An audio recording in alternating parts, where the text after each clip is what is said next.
squad, welcome back to my channel, The Life of KrissyB.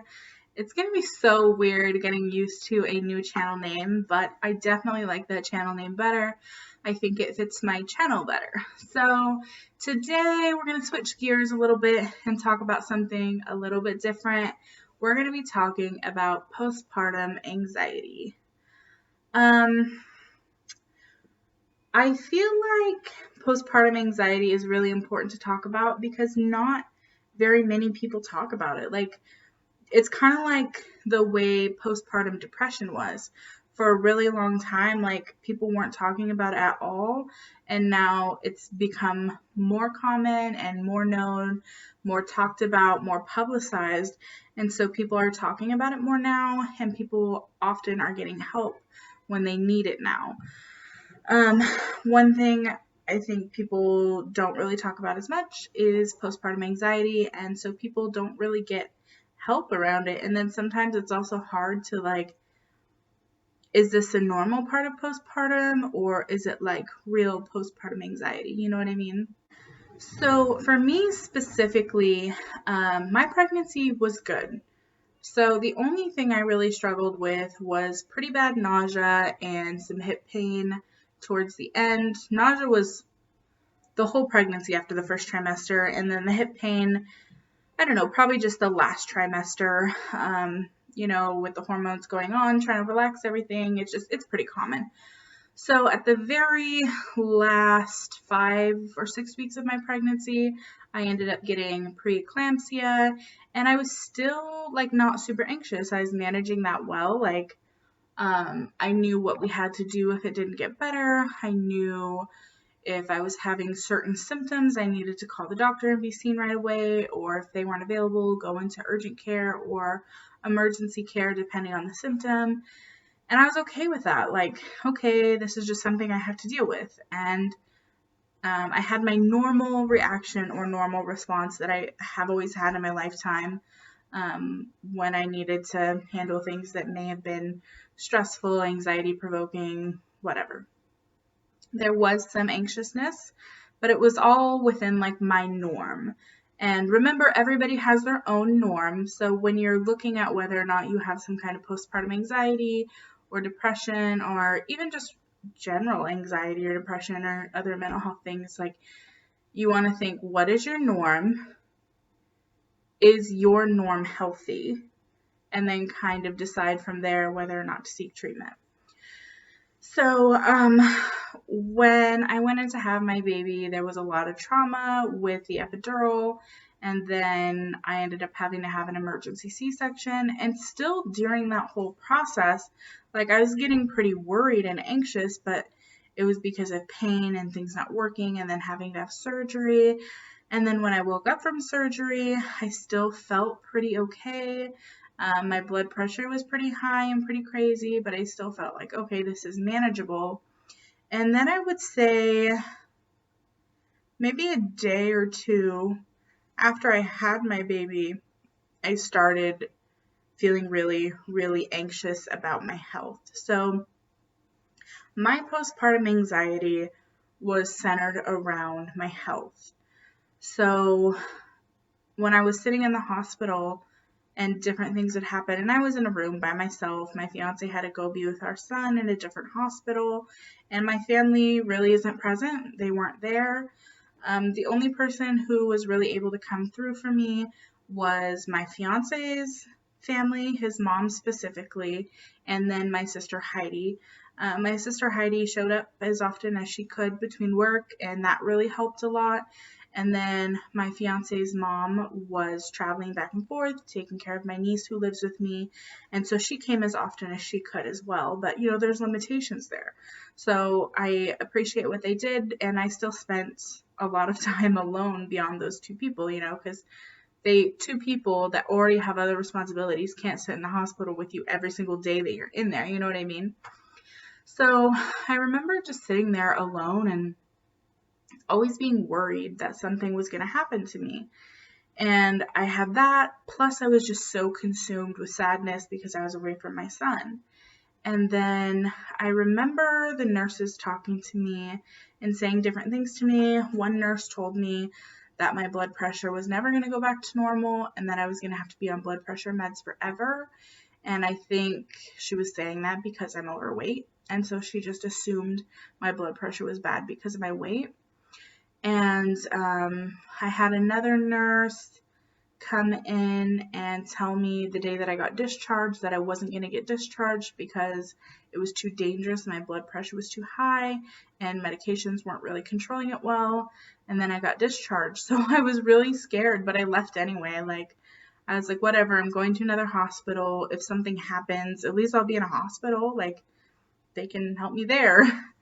And then I saw my son for the first time, really, because the only other time that I saw him was for just a couple of minutes, and he was in one of those little plastic dome things that go over the, it's not really a crib, but the little thing they put the babies in.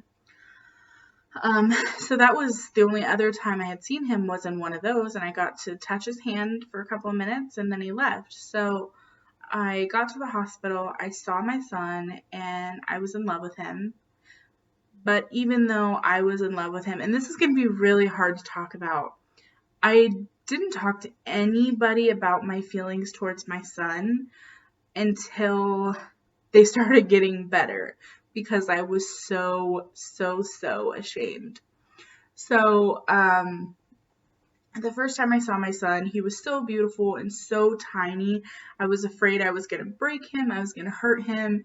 I was afraid to pick him up. Like, I thought I needed permission from the doctors or the nurses to pick my own son up. And that's not the part that I was embarrassed about. The part that I was embarrassed about is I didn't feel very bonded to him. Like, I felt bonded to him when he was inside of me. And he was in my stomach, and when he'd kick, like, I was so in love, and I felt so bonded to him. And then I had him. I didn't go through like the full labor process and seeing him come out and being able to hold him, because I had to go under general. And so I think that's part of what sparked the feelings around my son. And I didn't feel very bonded. I knew I loved him. I knew I wanted to protect him. I knew I cared about him. I didn't have any ill will towards him or anger or anything like that. But I just didn't feel bonded to him. And I remember one of my sisters, Holly, when she had her daughter, she was telling me about it, and she's like, you're going to be so amazed when you have your son. When you have your child, it's just going to be this whole different world. You're going to be filled with this crazy amount of love, and the attachment's just going to be so strong, and like, it's going to be nothing like you've ever experienced before. And I didn't have that. And almost everyone I had talked to had that. Like, when their kid was born, it came out and laid on their chest, and this overwhelming emotion came over them, and they were just, I don't know how to describe it, the word for it, but I didn't have that. I loved him. I cared about him. I wanted to protect him. I knew he was my child, and I was bonded to him, but it wasn't that. It wasn't that overwhelming feeling that everyone else describes. And that really scared me and petrified me. Like, oh my gosh, I'm not bonded to my child. I'm going to be a terrible mom. So I had a lot of anxiety from that. And then I had the health anxiety as well. And I think the reason why I bring that up in my discussion about postpartum anxiety, and mine specifically health anxiety, is because I think my terrible postpartum anxiety was blocking some of the emotions that I feel now for my son. I was so petrified that I was going to die at any moment that I couldn't spend the mental focus and attention on my son the way I needed to. And I still met his basic needs, and I loved him, and I cuddled him, and I read to him, and I sang to him, and I talked to him. I wasn't fully connecting in my brain, if that makes any sense. And like I said, you guys, this is so hard to talk about. But with my health anxiety, as soon as I went to that other hospital, I thought I was going to die. the whole car ride up there, my sister took me. I didn't talk to her about it because I didn't want to seem crazy, and I knew I needed to figure out how to manage it, but I thought I was going to die. We went to my house first before we went to the other hospital so I could shower real quick and pack a bag because my son was in the NICU and I knew I'd be staying overnight there for however long. And I felt a little bit calmer in my house, but not a ton.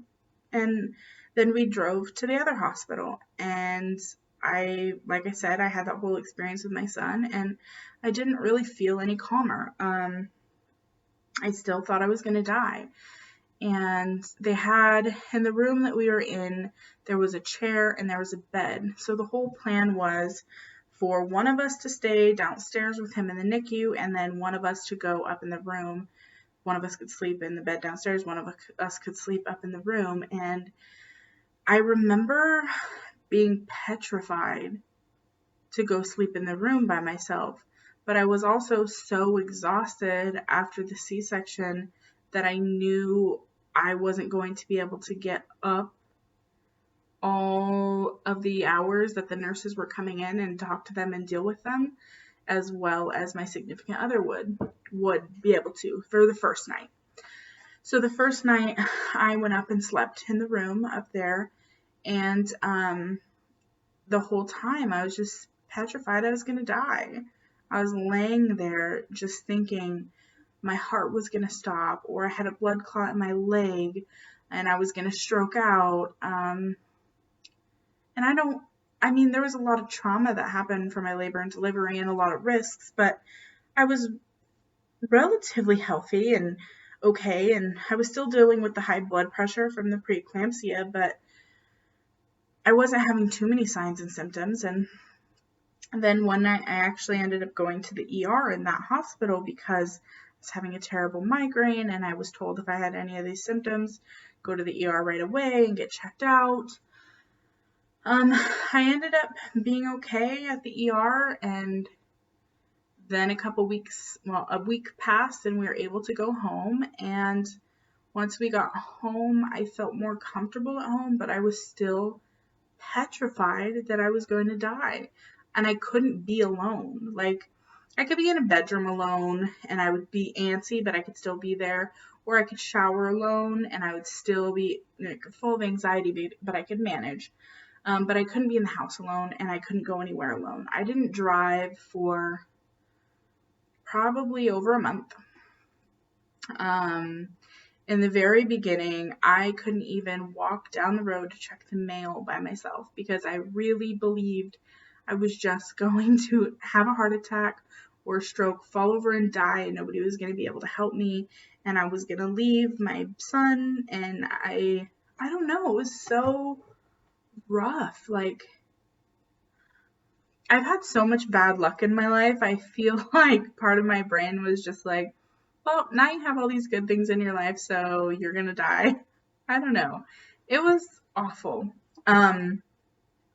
It was a really good thing that my fiance's mom was able to stay for as long as she did. She stayed for, I think, a little over a month, but without her, it would have been so much more rough because I needed a body in the house, an adult body that could take care of my children if something happened to me and call 911 if my body gave out, right? I finally opened up to Andrew about it, and I talked to him, and I was like, I don't know what to do. And so I started praying. We started praying every single night, and every single night, like, I know my mom's talked to me a lot about this, and it's like, pray to God for what you need and for what you want, and like, leave it at that. Know that he's going to do what's best for you. But the only thing that helped calm my anxiety, which was way, way worse at night, was to pray for the same freaking thing.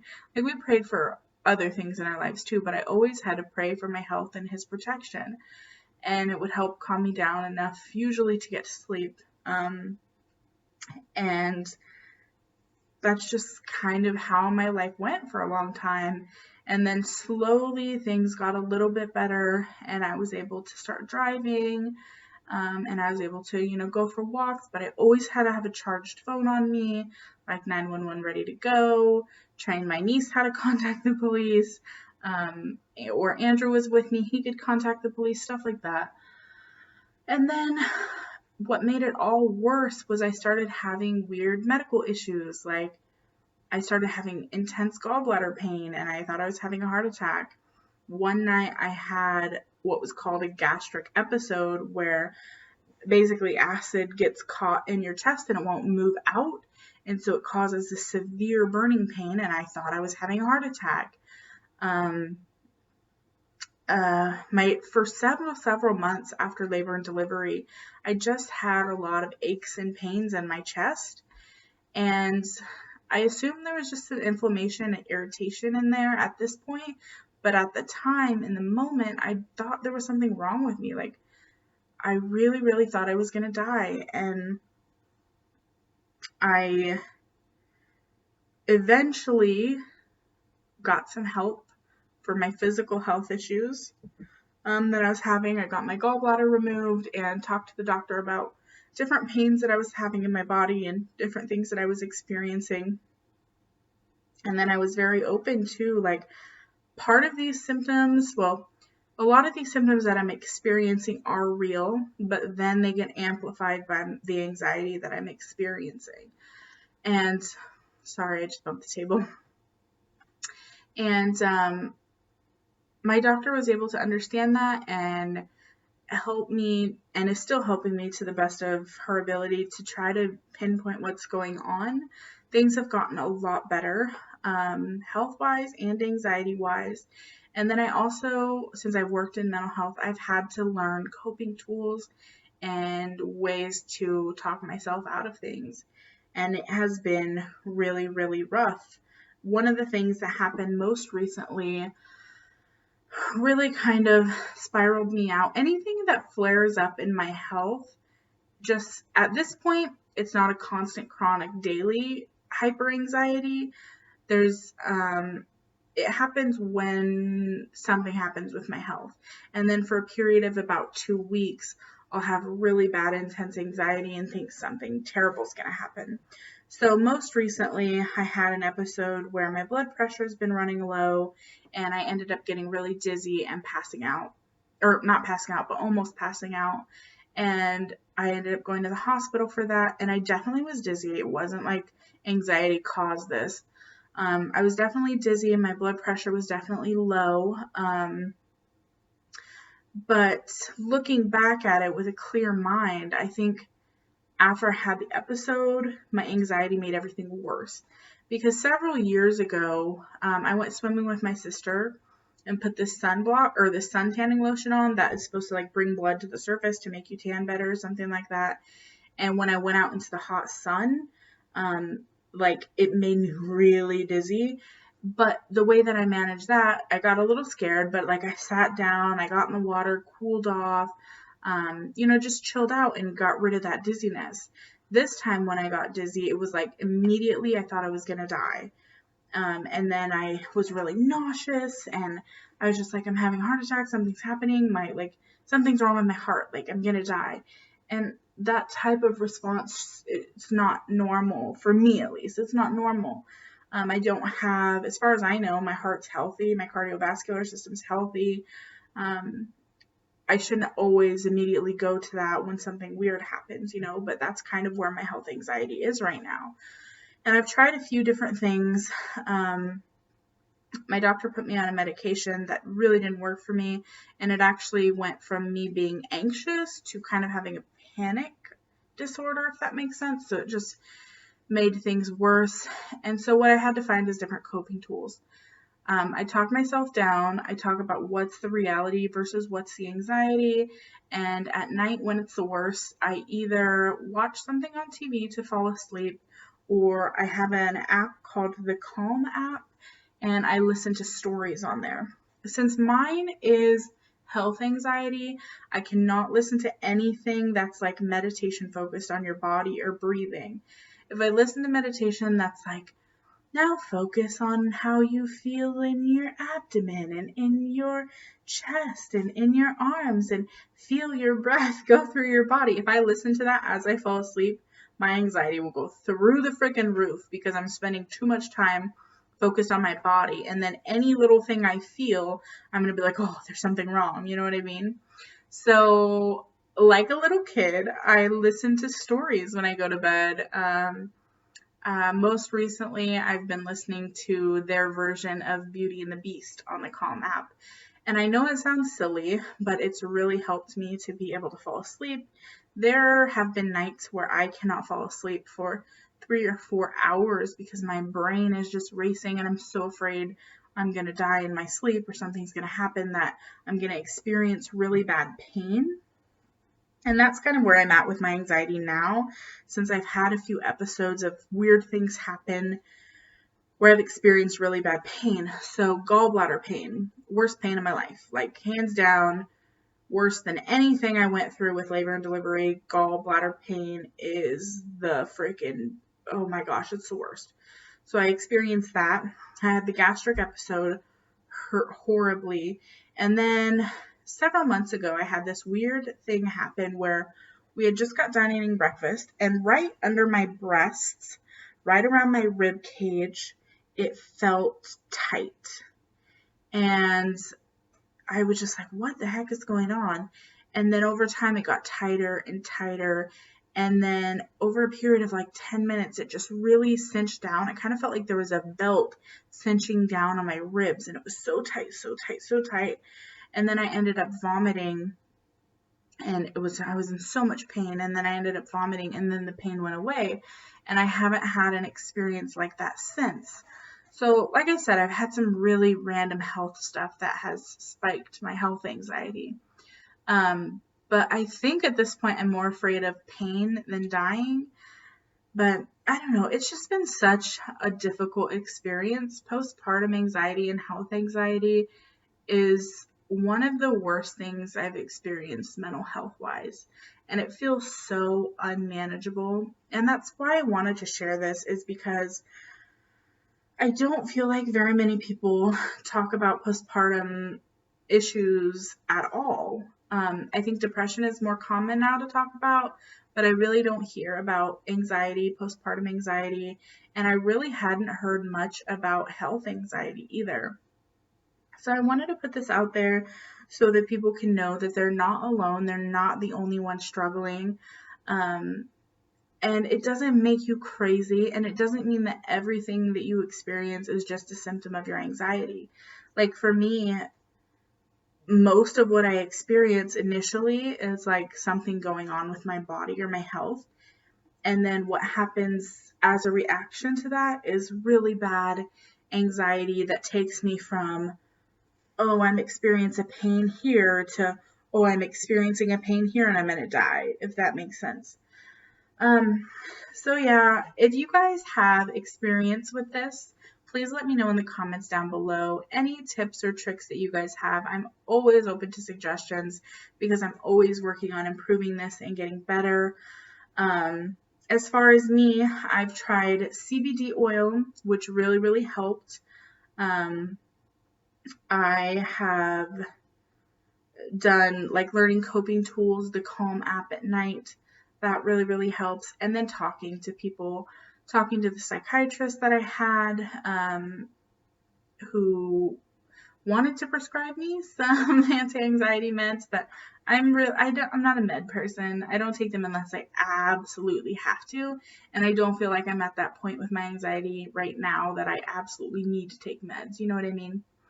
And then talking to like my significant other, and just doing certain things to make sure that I feel okay and feel safe and feel like if something were to go wrong, that I would be able to get the help I need. So that's kind of where that's at.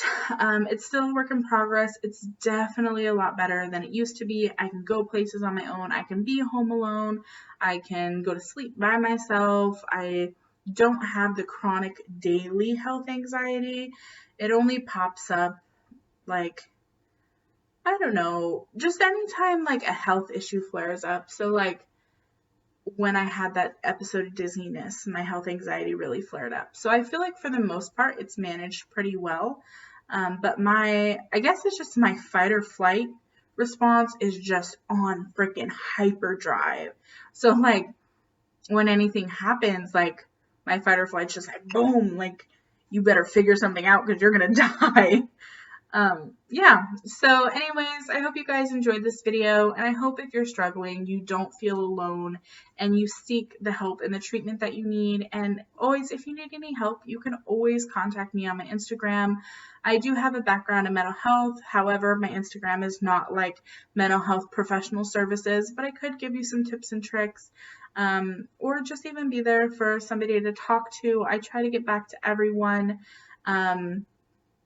Yeah, so anyways, I hope you guys have a wonderful day, and I'll talk to you later. Bye.